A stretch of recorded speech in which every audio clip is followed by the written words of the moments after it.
एखादी जाहिरात ही त्या व्यवसायासाठी किंवा उद्योगासाठी किती महत्त्वाची असते? जाहिरात करणं हे अतिशय महत्त्वाचं आहे. म्हणजे आमच्या जाहिरातीमध्ये दोन अशा म्हणीसारख्या आहेत, की a fish lays 1000 eggs and nobody knows about it. A hen lays 1 egg and makes such a racket that the whole world knows की तिने एक अंड घातलं आहे. किंवा आणखीन एक अशी आमची म्हण आहे की marketing a product without advertising is like winking at a girl in the dark. तुम्ही तिला डोळा मारलात पण तिला माहिती नाही आहे ते, त्यामुळे तिची रिॲक्शन तुम्हाला थोबाडीत मारणं किंवा तुमच्याकडे प्रेमाने बघणं दोन्ही होत नाही, कारण शी डझंट नो दिस. त्यामुळे जाहिरात करणं अतिशय महत्त्वाचं आहे. ती जाहिरात म्हणजे मी नेहमी म्हणतो की तुम्ही स्टार्टअप असाल तर तुमची ॲम्बिशन अशी असतं कामा नये की माझा प्रॉडक्ट भारतभर गेला पाहिजे किंवा महाराष्ट्रावर गेला पाहिजे किंवा मुंबईवर गेला पाहिजे.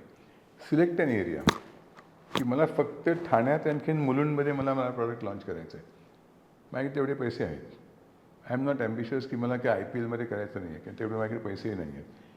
मला तेच विचारायचं, कारण डिजिटलचं एवढं पे फुटलं की लोकांना व्हॉट्सअप स्टेटस ठेवलं तरी ती जाहिरात वाटते. हो, हल्ली काय झालं आहे की डिजिटल करणं सोपं झालं आहे. ते जास्ती खर्चिक नसतं. तुम्हाला कोणी एखादे चांगले यंगस्टर्स येऊन एक 5-10 हजार रुपयात तुम्हाला एक जाहिरात करून देतात. पण त्या इतक्या वाढल्या आहेत की त्यामुळे तुमचा सेल वाढत नाही, तुमची नोटिसेबिलिटी वाढते. की मी जाहिरात बघितली आहे 10 वेळा, काय माणूस बोलतो आहे, मला सांगतो आहे की माझ्याकडे असं असं हा सोप आहे, पण ते मी का घेऊ हे काय मला फारसं कन्व्हिन्सिंग वाटत नाही. नमस्कार, मी प्रशांत सोनार. उद्योगवाणी या विशेष कार्यक्रमामध्ये आपलं स्वागत. आज मी जे व्यक्ती आणले आहेत, जे व्यक्ती आपल्यासोबत एक उद्योजक, एक व्यावसायिक म्हणून आपल्यासोबत जे आहेत, त्यांचं एक महत्त्वाचं वैशिष्ट्य म्हणजे ना, प्रत्येक व्यवसायाला ह्या गोष्टीची गरज कधी ना कधीतरी भासतेच, आणि जर ती गरज आपण पूर्ण केली तर आपण एक ब्रँड बनू शकतो. असं ते व्यक्तिमत्व आहे, आणि ते व्यक्तिमत्व म्हणजे भरत दाभोळकरजी. सर नमस्कार. नमस्कार. तुम्ही ॲड गुरु आहात, त्यामुळे मी जे म्हटलं असेल ते नक्कीच समर्पक असावं असं मी मानतो. आणि विशेष म्हणजे भरत दाभोळकर मराठी व्यक्ती, मराठी माध्यमात शिकलेली व्यक्ती, पण कॉर्पोरेट आणि एंटरटेनमेंट या दोन इंग्रजी भोवती जे वलय असतं त्या क्षेत्रात अगदी लीलया वावरतात, आणि आतापासून नाही, अनेक दशकांपासून. तर अर्थातच आपण ते ज्या व्यवसायात आहेत त्या व्यवसायाबद्दल जाणून घेणार आहोत, त्यांच्याबद्दलही जाणून घेणार आहोत, आणि तरुणांना मार्गदर्शन करण्यासाठी त्यांच्याकडे काही चावी आहे, की आहे असं आपण म्हणूया, ते देखील आपल्याला मार्गदर्शन करणार आहे. भरत सर, तुमचं कार्यक्रमामध्ये पुन्हा एकदा स्वागत. नमस्कार. थँक्यू. नमस्कार. सर, तुम्ही जाहिरात क्षेत्रात आहात, कलाकार म्हणजे अभिनय क्षेत्रात आहात, लेखन, दिग्दर्शन हे सगळं तुमचं आहे. नक्कीच सुरुवात याची कुठून कशी झाली? सुरुवात झाली जाहिरातीमधनं. म्हणजे मला व्हायचं होतं पोलीस ऑफिसर. खरं म्हणजे मी चुकून जाहिरात क्षेत्रात शिरलो, आणि तिथे मी शिरलो क्लायंट सर्व्हिसिंग एक्झिक्युटिव्ह म्हणून. पण तेव्हा मला ज्या आयडियाज होत्या त्या मी आपल्या क्लायंट्सकडे बोलताना त्यांना मी त्या आयडियाज सांगायचो, त्या त्यांना आवडायच्या. मग त्यामुळे माझा दुहेरी रोल झाला की मी क्लायंट सर्व्हिसिंग आणि क्रिएटिव्ह दोन्ही करायला लागलो. मी जे माझे क्लायंट्स होते त्यांच्यावर म्हणजे मॅनेजमेंट हे करणं आणि त्यांच्यासाठी कॅम्पेन्स तयार करणं, या दोन्ही गोष्टी मी करायला लागलो. आणि मग ते वाढत गेलं, आणि ते करत असताना म्हणजे असं म्हणतो काय, म्हणजे एक अपॉर्च्युनिटी आली की थिएटरमध्ये शिरलो मी, आणि त्यामुळे मग थिएटरचा प्रवास पुढे सुरू झाला. पण बेसिक ॲडव्हर्टायझिंगचं आहे. नक्कीच या जाहिरात क्षेत्राबद्दल तर आपण बोलणारच आहोत, पण तुम्ही नाट्य क्षेत्रात जे गेलात तर अनेक नाटकांचे तुम्ही लेखन केलं, दिग्दर्शन केलं, मग आणि नुसतं तेवढ्यापुरतंच नाही तर मराठी, हिंदी, इंग्रजी, गुजराती या सर्व माध्यमांमध्ये तुम्ही आजपर्यंत वेगवेगळ्या पद्धतीने कामं करतायत. तर त्याविषयीचा अनुभव तुमचा कसा आहे? तुम्ही अनेक दिग्गज कलाकारांसोबत देखील काम केलेलं आहे. हो, माझं पहिलं नाटक जे मी केलं म्हणजे अतिशय एक चमत्कारिक गोष्ट आहे की मी पहिलं नाटक जे लिहिलं होतं स्वतःहून ते होतं तुझ्यापाशीचं इंग्लिश ॲडॅप्टेशन, आणि ते मुंबईतला कुठलाही प्रोड्युसर करायला तयार नव्हता. माझी सगळ्यांची ओळख होती. ॲलेक पदमसी होते, सिल्व्हेस्टर डिकोना होते, पर्ल पदमसी, होसी, ही जी मोठमोठी नावं होती. कारण त्या नाटकामध्ये माझं काकाजी मध्ये शायरी बोलायचे, आचार्य संस्कृतमध्ये बोलायचे. सगळ्यांचं म्हणणं पडलं की हे चालणार नाही, हे काय इंग्लिश ऑडियन्सच्या समोर हे काय चालणार नाही. तर तेव्हा माझी पुलंची ओळख नव्हती. मी पुलांना पत्र लिहिलं तेव्हा की तुमचं नाटक मला करायचं आहे, तुम्ही परमिशन द्याल का? ते म्हणाले नाही, कारण हे नाटक झालं आहे गुजरातीमध्ये हिंदीमध्ये झालं आहे, त्यात मराठीतला फ्लेवर येत नाही आहे, तर इंग्लिशमध्ये येणं शक्यच नाही आहे, तर प्रयत्नही करू नकोस. मी त्यांना परत पत्र लिहिलं, म्हटलं की मी लिहिलं आहे नाटक, मी काय नाटकातलं नाही आहे, मी आत्ता ॲडव्हर्टायझिंगमध्ये शिरलो आहे, मी तुम्हाला स्क्रिप्ट पाठवतो माझं लिहिलेलं, तुम्ही म्हणा की हे चेंज करा, मी चेंज करेन, करू नको तर करणार नाही. पुलांना मी ते स्क्रिप्ट पाठवलं आणि त्यांनी मला पत्र लिहिलं, विच वॉज लँडमार्क मूवमेंट मला असं वाटतं. ते म्हणाले की I have gone through your complete script, do it without changing a single word, कारण this is the English the whole of India will be speaking 10 years from now. ते पुलंच्या आशीर्वादाने आमचं पहिलं नाटक सुरू झालं आणि त्यात मोठमोठी माणसं होती. त्यात मनमोहन कृष्ण होते, आत्माराम भेंडे होते, वृषाली गोखले होती, मोहन भंडारी होता, हरीश पटेल होता, माधव प्रधान होता आणि त्यांनी आमचा प्रवास सुरू झाला. मग पुढे दरवर्षी मी नाटकं लिहत गेलो. आतापर्यंत मी 35 नाटकं लिहिली आहेत आणि त्यात मग आमचं एक कसं म्हणजे एक आमची एक गँग झाली, याला मी बॉटम्स ऑफ गँग म्हणतो.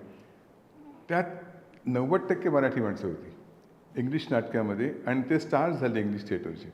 म्हणजे बिजू खोटे, शुभा खोटे, विहंग नायक, किशोर प्रधान, दिलीप प्रभावळकर, आत्माराम भेंडे, विनय आपटे, अतुल परसुरे, अतुल काळे, विनय येडेकर, तुम्ही नावं घ्याल ती सगळे माझ्यावर माणसं कामं करायची. आणि ह्या लेवलची ॲक्टिंग कुणीही इंग्लिश स्टेजवरती बघितली नव्हती.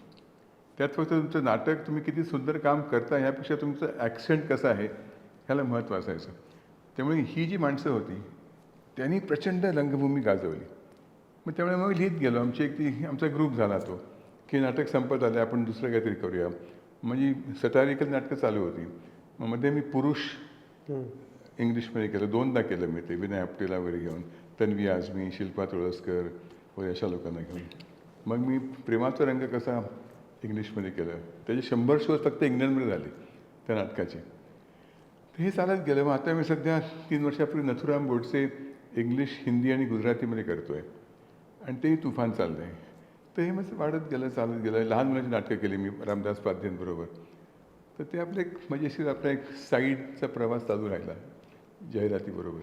म्हणजे पु ल देशपांडेंकडनं इंग्रजी नाटकाची संहिता वाचून त्यांनी पूर्ण, आणि तुम्ही एक ॲडॅप्टेशन हा शब्द महत्त्वाचा वापरलात, नुसतं हे नाही, ट्रान्सलेशन नव्हतं. हां, तर ॲडॅप्टेशन हा देखील महत्त्वाचा भाग आहे त्या पूर्ण. त्याला आम्ही जाहिरातीमध्ये ट्रान्सक्रिएशन म्हणतो.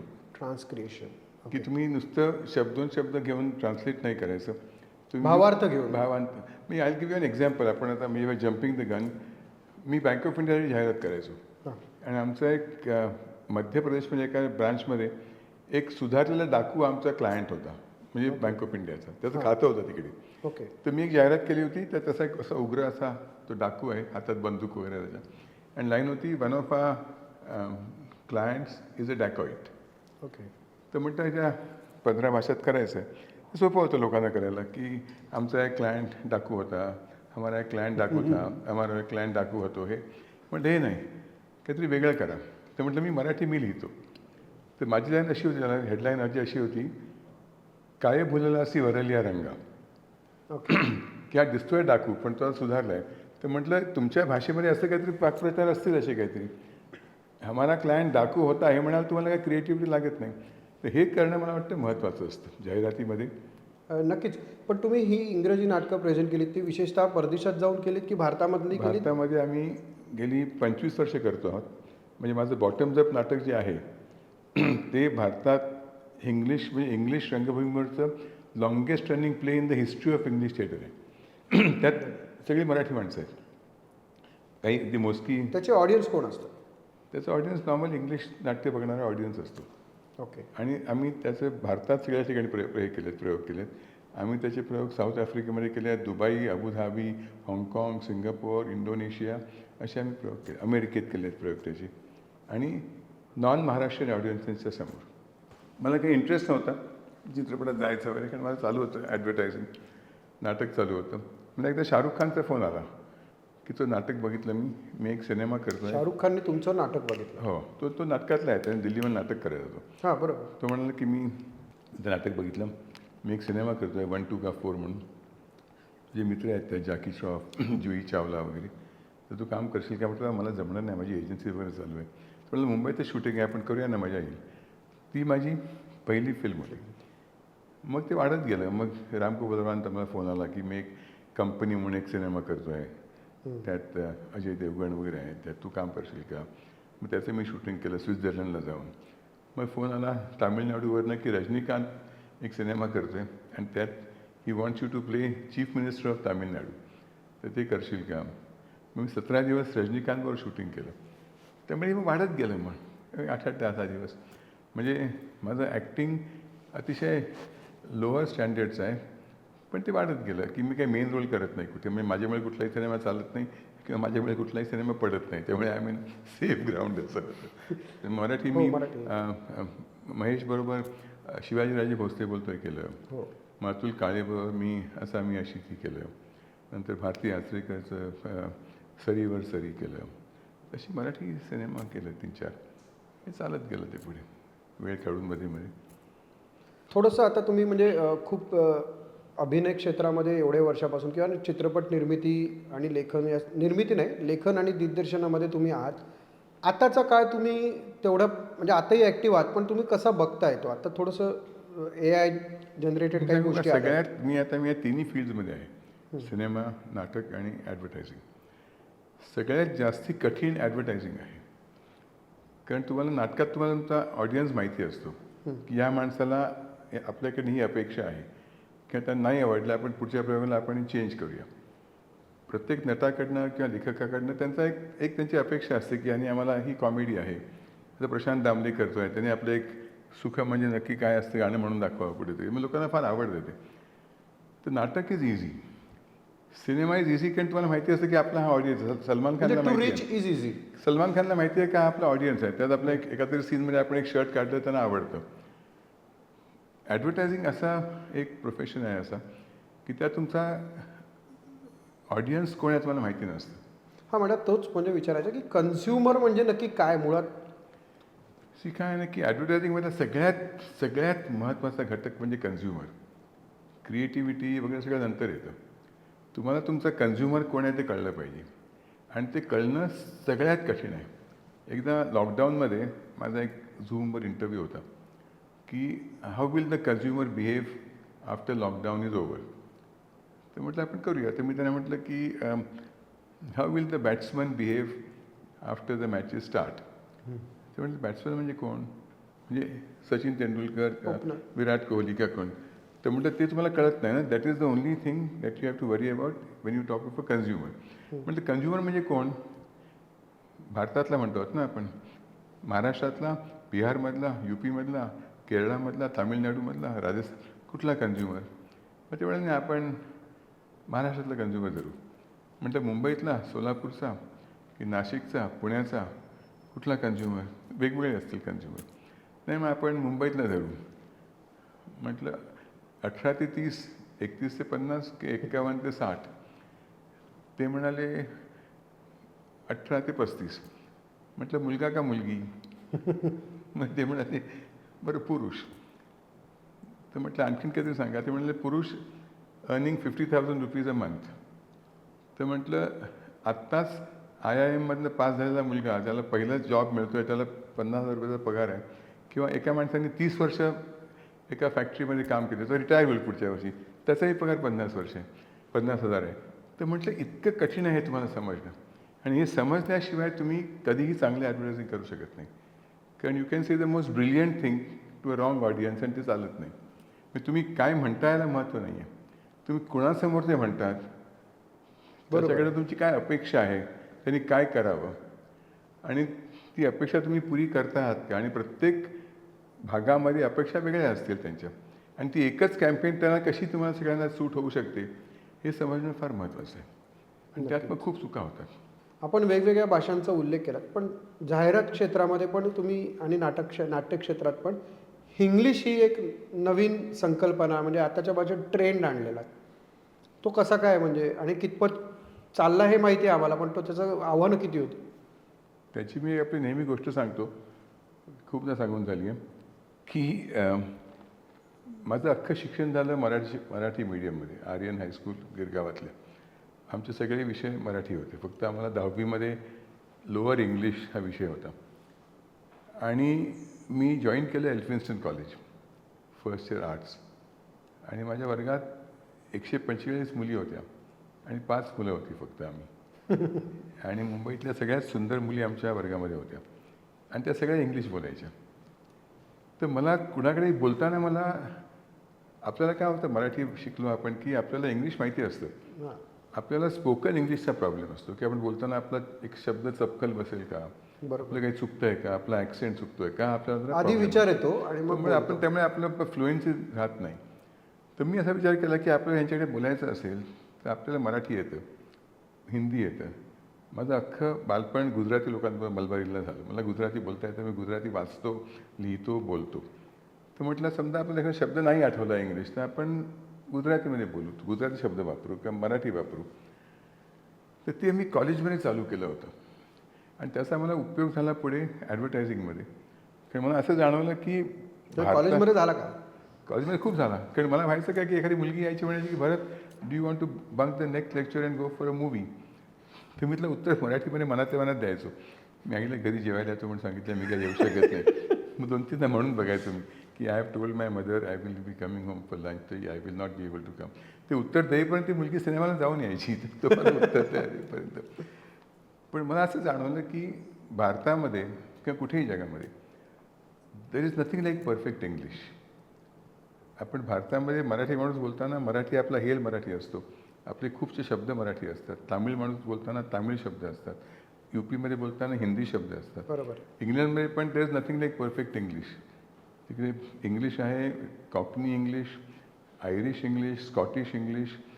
तर मी म्हटलं की परफेक्ट इंग्लिश हे काय नाहीच आहे. तर आपण ह्या भाषेत समजा जर काही बोललो आणि तसंच आपण लिहिलं तर ती लोकांची भाषा होते. म्हणजे आम्ही ह्या ॲडव्हर्टायझिंग म्हणतो एम्पथी क्रिएशन, की त्या माणसाला वाटलं पाहिजे की आपला हा का माणूस आहे, आपुलकी वाटली पाहिजे. आपुलकी वाटली पाहिजे. तर ती आपुलकी तुम्ही परफेक्ट बोलून होत नाही कधी. म्हणजे मी नेहमी विनोदाने म्हणतो मी की शशी थरूरचं ॲक्सेप्टन्स फार कमी होईल कारण लोकांना पीपल हेट हिम, कारण तो इतका सुंदर बोलतो इंग्लिश. म्हणजे मी एकदा काय पुण्यामध्ये एक लिटररी फेस्टिवल होतं, मी शशी थरूरबरोबर होतो आणि त्यांचं आधी माझ्या आधी त्यांचं भाषण होतं. तर त्यांचं संपलं. ते म्हणाले की mister Dabholkar you are next. तर मी त्यांना म्हटलं एक 10 मिनटं आपण ब्रेक घेऊया का. म्हणजे आपण आत्ताच टी ब्रेक झाला, तुम्हाला चहा पाहिजे का. म्हटलं नाही. म्हटलं I want people to get over is perfect English accent. आता माझं मराठी इंग्लिश कोणाला कळणार नाही. पण हे कळणं फार महत्त्वाचं असतं. बरोबर. If you want to communicate with people, तुम्ही त्यांच्या भाषेत बोललात, त्यांच्या ॲक्सेंटमध्ये, तुमच्या चुका त्यांच्यासारख्या चुकांसारख्या असतील तर तुम्हाला खूप म्हणजे आपुलकी निर्माण होते. तुम्ही परफेक्ट बोललात तुम्हाला लोकांना ते आवडत नाही. कारण आता तुम्ही मंत्रालयात गेलात आणि तुम्ही मंत्रालयात एका क्लार्कशी बोलता आहात, तुम्ही इंग्लिशमध्ये बोला, he will not like you, कारण त्याला तेवढं इंग्लिश चांगलं बोलता येत नाही. पण तुम्ही मराठीमध्ये बोललात, तोडक्या मोडक्या मराठीमध्ये बोललात, तर ही फील्स गुड की तुम्ही प्रयत्न पूर्ण फाईल करता क्लिअर होईल. आणि आपण एका लेवलला आहोत. तर ही एम्पथी ज्याला आम्ही म्हणतो ती अतिशय गरजेची असते. त्यामुळे इंग्लिशचा मला उपयोग ॲडव्हर्टायझिंगमध्ये झाला, मला नाटकात झाला आणि नॉर्मल लाईफमध्ये आपल्याला उपयोग होतो. म्हणजे तुम्ही कुठल्याही भाषेत बोलताना 2-3 भाषा मिक्स करून बोलत काही फरक पडत नाही. तर मला असं वाटतं की इंग्लिशमुळे भारतामध्ये इंग्लिश जगली आहे. जसं बॉलिवूडमुळे भारतामध्ये हिंदी जगली आहे. पूर्वी इतकं कोणी स्पष्ट हिंदी बोलत नव्हतं, लोक लाजायची बोलायला. मग अगदी परफेक्ट इंग्लिश झालं पाहिजे वाजपेयीजींसारखं. आता इंग्लिश किंवा हिंदी, सिनेमातली हिंदी जी आहे, बरेच जण मूळ भाषा त्याला बंबई विसरले. हिंदी म्हणतात, ते आता ॲक्सेप्टेबल आहे. तुम्ही कसंही बोला, चुका करा, काही करा, लोकांना ॲक्सेप्टेबल आहे. तर त्यामुळे ही एम्पथी वाढत जाते आणि त्याचं महत्त्व खूप आहे. बरोबर आहे. सर, आपण आता थोडंसं जाहिरात क्षेत्र, तुमचा जो एक विशेष प्रावीण्याचा जो भाग आहे किंवा ज्या तुम्ही ॲड गुरु म्हणून जे ओळखले जातात, काही मला कॉमन व्यक्तींच्या अनुषंगाने तुम्हाला प्रश्न असा विचारायचा, मुळात एखादी जाहिरात ही त्या व्यवसायासाठी किंवा उद्योगासाठी किती महत्त्वाची असते? कारण तुम्ही हा पूर्ण प्रवास म्हणजे अगदी लिफलेटपासून म्हणजे मला तरी असं वाटतं की लिफलेटपासून सगळ्या अगदी मोठमोठ्या कॅम्पेन्सपर्यंत तुम्ही हे केलं असेल. हो. तर त्याबद्दल थोडंसं सांगाल? जाहिरात करणं हे अतिशय महत्त्वाचं आहे. म्हणजे आमच्या जाहिरातीमध्ये 2 अशा एक म्हणीसारख्या आहेत की a fish lays 1000 eggs and nobody knows about it. A hen lays 1 egg and makes such a racket that the whole world knows की तिने एक अंड घातलं आहे. किंवा आणखीन एक अशी आमची म्हण आहे की marketing a product without advertising is like winking at a girl in the dark. तुम्ही तिला डोळा मारलात पण तिला माहिती नाही आहे ते, त्यामुळे तिची रिॲक्शन तुम्हाला थोबाडीत मारणं किंवा तुमच्याकडे प्रेमाने बघणं दोन्ही होत नाही, कारण शी डझंट नो दिस. त्यामुळे जाहिरात करणं अतिशय महत्त्वाचं आहे. आणि त्यात 2 प्रकार असतात. एक म्हणजे प्रॉडक्ट स्विच, ब्रँड स्विच, की मला साबण लॉन्च करायचं आहे. सध्या मार्केटमध्ये 15 साबण आहेत. तर मी 16वा साबण लॉन्च केला तर त्यांचा मी मार्केट शेअर कसा घेऊ शकतो. That needs a different kind of advertising. Other thing is a category creation, की ही कॅटेगरी नाही आहे भारतामध्ये. मला लोकांना कन्व्हिन्स करायचं की तुम्ही हे घ्या, तुम्ही ह्याच्याविषयी कधी ऐकलेलं नाही आहे, कधी तुम्ही कोण त्याच्याविषयी बोललेलं नाही आहे, पण हे इम्पॉर्टंट प्रॉडक्ट आहे, तुम्ही घ्या. तर ह्या 2 कॅटेगरीज आहेत, दोन्हीसाठी तुम्हाला ॲडव्हर्टायझिंगची गरज असते. आणि सध्या होतं आहे काय की पूर्वी आम्ही असं म्हणायचो की सम प्रॉडक्ट्स हॅड टेक्निकल एक्सलन्स किंवा टेक्निकल डिफरन्स. आता मी सिॲट टायरची मी करायचो, ते आम्हाला म्हणाले की आमच्याकडे जे काही इटालियन टेक्नॉलॉजी आहे, आमचे tyres are the toughest tyres in the market. त्यांची कॅम्पेन आम्ही केलेली बॉन्ड टफ, तो आम्ही एक रायनो गेंडा दाखवला होता. सध्या सगळ्या टायर कंपनीच्या टायर्स सेम टाईपचे असतात, कारण they all have the same technology. त्यामुळे तुम्हाला टेक्नॉलॉजिकल ॲडव्हान्स म्हणजे प्रॉडक्ट ॲडव्हान्टेज नाही आहे. पूर्वी मार्केटिंग ॲडव्हान्टेज असायला लोकांना, की माझे डिस्ट्रीब्युटर्स खूप आहेत, माझा माल खूप ठिकाणी विकला जातो, घरोघरी तुमच्या दारात तुम्हाला तो माल मिळू शकतो. So I have a distribution advantage किंवा मार्केटिंग ॲडव्हान्टेज. सध्या तेही नाही आहे. तुम्ही सुपर मार्केटमध्ये तुमचा मग हिंदुस्तान लिव्हरचा असो, टाटाचा असो, काय एका लहानचा गुटख्याचं काय हे असो, काही असो, they available in the same shop, same kind of packaging. तर the only advantage that you can have is advertising advantage. त्यामुळे हे अतिशय महत्त्वाचं असतं. म्हणजे काही वर्षापूर्वी अमेरिकेत एक ब्लाइंड टेस्ट केली होती. ब्लाइंड टेस्टमध्ये तुम्हाला नाव दाखवायचं नाही ब्रँडचं. कोक आणि पेप्सी दोन्ही ग्लासात घालायची. तुम्हाला माहीत नाही कुठला कोक आहे, कुठला पेप्सी आहे.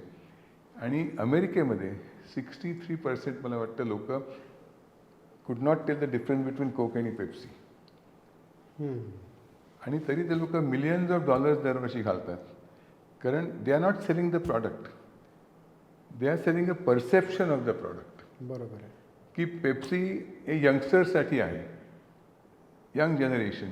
त्यात प्रॉडक्टमध्ये काही फरक नाही आहे, लोकांना कळणार पण नाही की हे ते आहे, कुठलं आहे, काय कळत नाही. पण तुम्ही ते परसेप्शन क्रिएट करता की हे यंगस्टर्ससाठी पेप्सी आहे, मग तो माणूस कोक नाही पिणार, तो पेप्सी पिईल. तर हे जे परसेप्शन जे तुम्ही क्रिएट करू शकता, त्याला जाहिरातीची फार गरज असते. मग that can be for a product, that can be for a film star, that can be for anybody. मग तुम्ही ठरवता की बाबा आम्हाला हे वी शुड प्रोजेक्ट हा ब्रँड ह्या तऱ्हेनं आम्हाला प्रोजेक्ट करायचा आहे. आणि त्याप्रमाणे लोकांमध्ये घेतात आणि लोक people blindly believe what you tell them. पण सर बऱ्याच वेळा असं म्हणजे तुम्ही म्हणतात परसेप्शन जसं बनतं तसं एक बनवणं गरजेचं असतं. हो. पण मूळ मुद्दा असा आहे की बऱ्याच लोकांच्या मनात हीच शंका असते, जाहिराती म्हणजे महाग. नो डाऊट की काही जाहिराती महाग असतात, ऑब्व्हियसली त्याचं कॉस्टिंग किंवा त्याचा थॉट प्रोसेस हा पूर्ण वेगळा असल्यामुळे असतं. पण मग नॉर्मल लोकांनी जे नव्याने स्टार्टअप सुरू झालेत किंवा काय, तर यांनी कशा पद्धतीने मग तो हा प्रॉब्लेम सॉल्व्ह केला पाहिजे. ती जाहिरात म्हणजे मी नेहमी म्हणतो की तुम्ही स्टार्टअप असाल तर तुमची ॲम्बिशन अशी असं कामा नये की माझा प्रॉडक्ट भारतभर गेला पाहिजे किंवा महाराष्ट्रावर गेला पाहिजे किंवा मुंबईवर गेला पाहिजे. सिलेक्ट अन एरिया, की मला फक्त ठाण्यात आणखीन मुलुंडमध्ये मला प्रॉडक्ट लॉन्च करायचं आहे. माझ्याकडे तेवढे पैसे आहेत. आय एम नॉट ॲम्बिशियस की मला काय IPLमध्ये करायचं नाही आहे, कारण तेवढे माझ्याकडे पैसेही नाही आहेत. आणि तुम्ही अंदेस आमचा एक हे असतं की तुमचा एक थ्रेशहोल्ड असतो, त्याच्या खाली तुम्ही स्पेंड करत तुमच्या लक्षात पण कुणाला येत नाही की तुम्ही काही जाहिरात करता.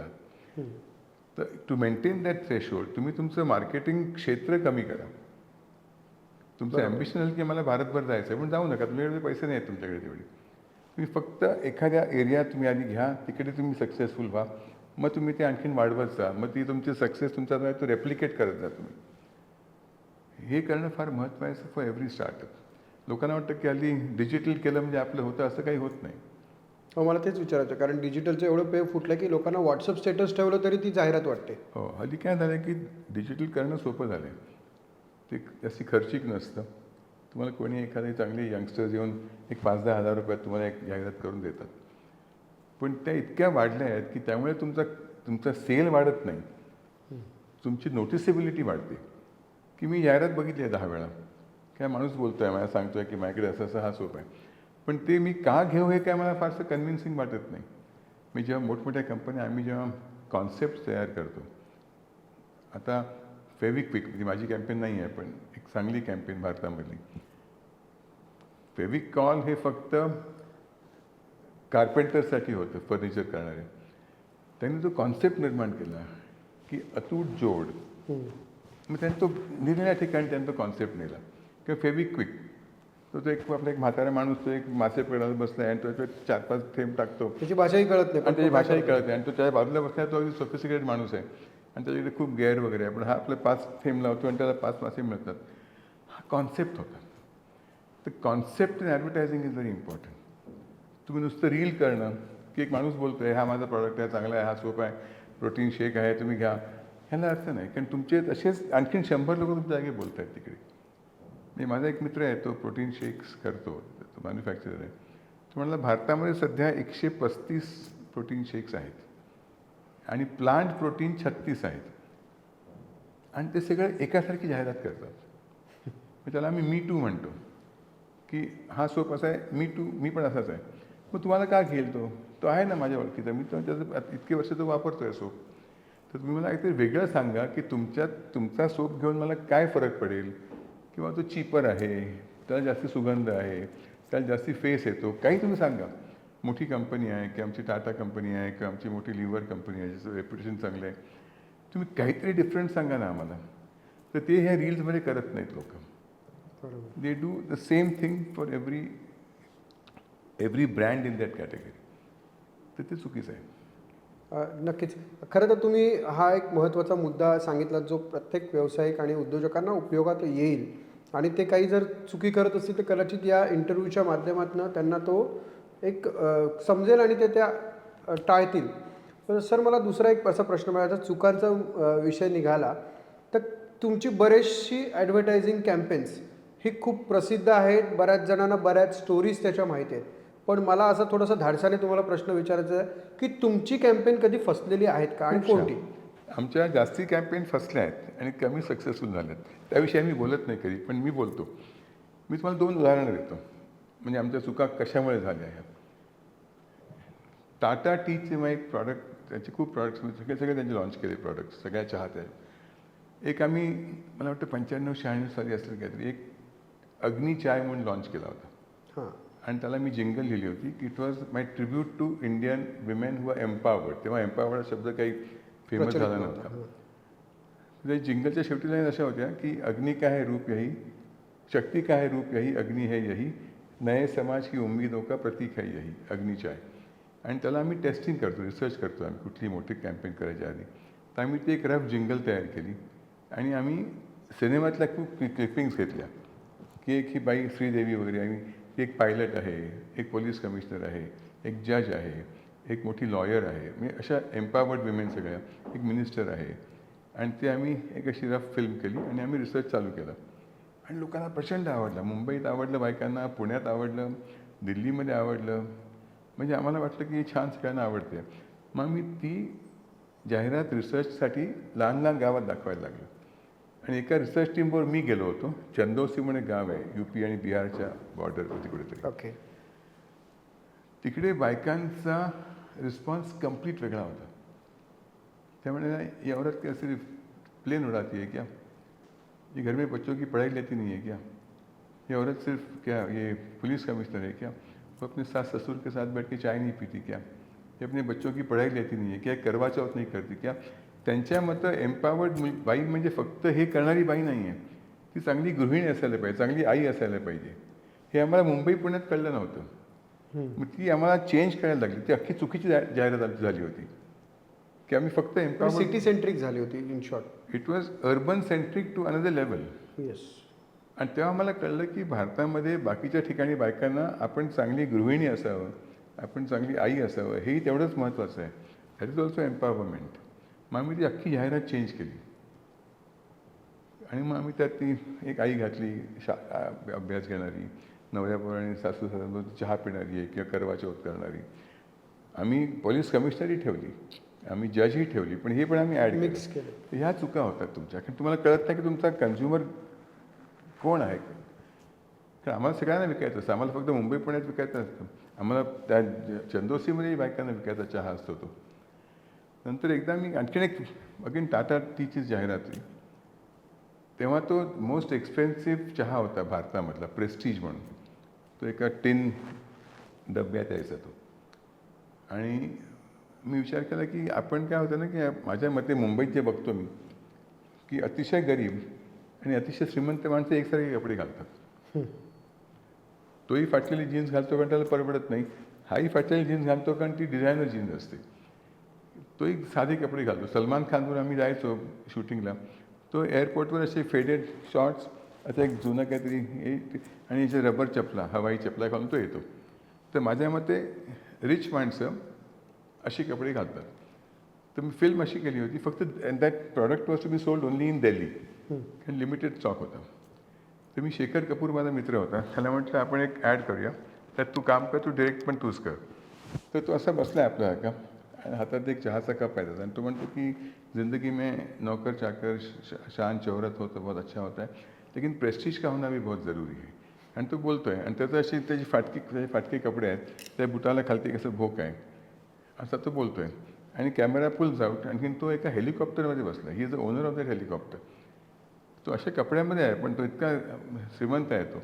आणि तेव्हा जातं हेलिकॉप्टर, एका मोठी पार्टी चालली आहे बीचवरती, तिकडे उतरतो तो, आणि मग तिकडे गार्ड्स आहेत त्याचे, कुत्रे बित्रे घेऊन, खूप माणसं आहेत मोठी तिकडे. आणि तो म्हणतो की जैसे मैं कह रहा था की लाईफ में शान शोहरत नौकर चाकर होणं जरूर आहे, आणि प्रेस्टीज वगैरे. ती आम्ही रिलीज केली आणि फ्लॉप झाली. कारण मला हे कळलं नाही की मुंबईतला माणूस आणि दिल्लीमधल्या माणसात खूप फरक असतो. दिल्लीमध्ये तुमच्याकडे पैसे आहेत ना, मग तुम्ही दाखवा पैसे आहेत ते. मग तुम्ही मर्सिडीज गाडीमध्ये या, तुम्ही तुम्ही डिझायनर कपडे घाला. कारण दिल्ली पंजाबी माणूस वेगळा विचार करतो, आपल्या इकडची माणसं वेगळा विचार करतात. ते मला हे जाणवलं नाही की दिल्लीमध्ये आपण हे रिलीज करतो आहोत कॅम्पेन, तिकडच्या माणसांचा विचार कम्प्लीट वेगळा आहे. आणि ह्या आमच्या चुका होत राहतात, कारण आम्हाला कन्झ्युमरपणे कधी कधी कळत नाही, आणि मग ही चुका होतात आमच्या. तुम्ही पॉलिटिकल कॅम्पेन आणि प्रोडक्ट कॅम्पेन हे सगळं केलेलं आहे. काय सोपं आणि काय फरक आहे? पॉलिटिकल कॅम्पेन कठीण यासाठी आहे की आपल्याकडे पॉलिटिकल ब्रँड्स खूप कमी आहेत. मला वाटतं पहिला पॉलिटिकल ब्रँड तेव्हा टेलिव्हिजन नव्हता म्हणून ती एवढी फेमस नाही झाली, वॉज इंदिरा गांधी. म्हणजे Mahatma Gandhi was the first, the best political brand was Mahatma Gandhi. Mahatma Gandhi या माणसांनी अचूक ओळखलं की आपण कसे कपडे घातले पाहिजेत. महात्मा गांधी ते सुटामध्ये ते बॅरिस्टर होते. So it's one of the ते ब्रँड सुटामध्ये पॉलिसी ॲज अ जाहिरात. Mahatma Gandhi was before its time the best marketing brand. की त्यांना ते सुटामध्ये, he was a barrister south आफ्रिकेमध्ये. ते आले तेव्हा त्यांनी धोतर घालू शकले असते, कुर्ता घातला असता, नेहरूंसारखं ते नेहरूचं शर्ट, शेरवानी घातली असती. त्यांनी पंचा आणखीन हे केलं. That was packaging. I am like you. पायात चपला घालून ते फिरायचे. त्यांना माहिती होतं की ॲडव्हर्टायझिंगमध्ये स्लोगन्स लागतात. मग त्यांनी तेव्हा भारत छोडो ह्या ज्या काही गोष्टी होत्या त्या स्लोगन्स होत्या. माझ्या मते आपल्या भारतामध्ये the first and the best marketed brand was Mahatma Gandhi. नंतर Indira Gandhi had a certain style, जे केसात पांढरे एक बट वगैरे होती. She use to talk very well, पण तेव्हा टेलिव्हिजन नव्हता. नंतर the only brand according to me who became a brand महाराष्ट्रामध्ये बाळासाहेब ठाकरे. कारण बाळासाहेब ठाकरेंनी कधी भाषण दिलं नाही. मी माझा खूप जवळचा संबंध होता बाळासाहेबांचा, आणि त्यांच्या सगळ्या सभा मी अटेंड करायचो. ते बोलताना मित्रांकडे बोलताना सगळे बोलायचे, ते भाषण नाही द्यायचे. ते काही बोलायचे, हे तो 1.5 फुटाला की अक्कल आहे का त्याला, एकदम थोबाडीत म्हणायचं, हे असं ते बोलायचे. ते लोकांपर्यंत सुंदर पोचायचं की हा आपल्यातलाच माणूस आहे, ही लाईक अस. नंतर the only political brand that I know successful brand is Narendra Modi, की ज्यांनी भाषण देताना त्यांनी लोकांना इन्व्हॉल्व केलं. जिथे जावं तिथे त्या भाषेमध्ये पहिला त्या सुरुवात भाषेत बोलायचे ते, किंवा कपडे, त्याचे कपडे घालायचे. तामिळनाडूमध्ये लुंगी आणखीन ते घालून द्यायचे. आणि बोलताना परत इन लोगों ने आपको बोला था कि आपको इलेक्ट्रिसिटी मिलेगी, आपको मिली क्या, बोलो मिली की यामध्ये लोक उत्तर द्यायचे. It became a interaction. जे अपेक्षित उत्तर आहे तेच आलं पाहिजे. ते आलं असं पाहिजे. आहे. पण हे माझ्या मते Narendra Modi was and is the only successful brand in India. मगाशी एक उल्लेख तसा थोडासा राहिला. तुम्ही टांझानियामध्ये देखील ॲड एजन्सी हो. सुरू केली. म्हणजे लोक अमेरिका निवडतं, ऑस्ट्रेलिया निवडेल, इंग्लंड निवडेल. तुमचा म्हणजे उद्देश काय आहे का? आमची जेव्हा झेन एजन्सी होती तेव्हा आम्ही जगातल्या सेकंड लार्जेस्ट एजन्सीवर आम्ही लिंकअप केलं हो. प्युब्लिसिस बरोबर. म्हणजे I was the managing director of Publicis India for about 8 years वगैरे. नंतर काय झालं की मग मी कंटाळलो की एवढं मोठं 300 माणसं वगैरे, मग तुम्हाला काय स्वतः काम करायला मिळत नाही आणि खूप तुमच्या हाताखाली माणसं असतात. ते मला आवडत नव्हतं. मला आपणच काहीतरी लिहावं अशी माझी इच्छा होती. आणि मला आफ्रिकेविषयी प्रचंड आत्मीयता आहे. का मला माहीत नाही की मला खूप वाटायचं की आपण आफ्रिकेमध्ये जाऊन काम करावं. हे म्हणजे किती वर्षाची माझी हे होती. आणि माझा एक मित्र होता जो पार्ले ॲग्रोमध्ये होता आधी. तो आफ्रिकेमध्ये एका मोठ्या कंपनीमध्ये मार्केटिंग डिरेक्टर होता. त्याने मला किती वर्षांनी एकदा अचानक फोन केला की भरत मी टांझानियामध्ये आहे, मार्केटिंग डिरेक्टर आहे, मोठी कंपनी आहे माझी आणि तुला लोक इकडे ओळखतात. तुला तुझे नाव लोकांना तुझं नाव माहिती आहे इकडे. तुला इकडे एजन्सी करायची आहे का? आपण करूया. नेक्स्ट वीक मी टांझानियाला गेलो आणि तेव्हा असं होतं की you had to have a local partner. तर त्याच्या मालकांनी आम्हाला सांगितलं की मी 50% पार्टनरशिप घेतो आणि आपण चालू करूया. आणि आमची we had one of the biggest agencies in Tanzania. मग मी टांझानियामध्ये काम केलं, आम्ही केनियामध्ये काम केलं आणि मोठमोठे आमचे क्लायंट्स होते. आम्ही मोठमोठ्या फिल्म्स केल्या, मोठमोठ्या कॅम्पेन्स केल्या तिकडे आणि जवळजवळ 14 वर्ष आम्ही तिकडे काढली. आणि मराठी माणसं आमची डोंबिवलीमधली आमचा आर्ट डिरेक्टर, हो. तो तिकडे आर्ट डिरेक्टर होता पहिल्या दिवशीपासून. खूपशी आमची डोंबिवली म्हणजे आपली महाराष्ट्रातली मराठी माणसं त्या एजन्सीमध्ये खूप होती आणि आम्ही तुफान काम केलं तिकडे.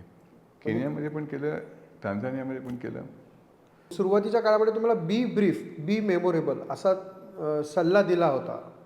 तो आताही कामात कुठल्याही येतो? जाहिरातीमध्ये त्याला किस म्हणतात, KISS, keep it short and sweet. तुमचं भाषण असो, तुमची जाहिरात असो.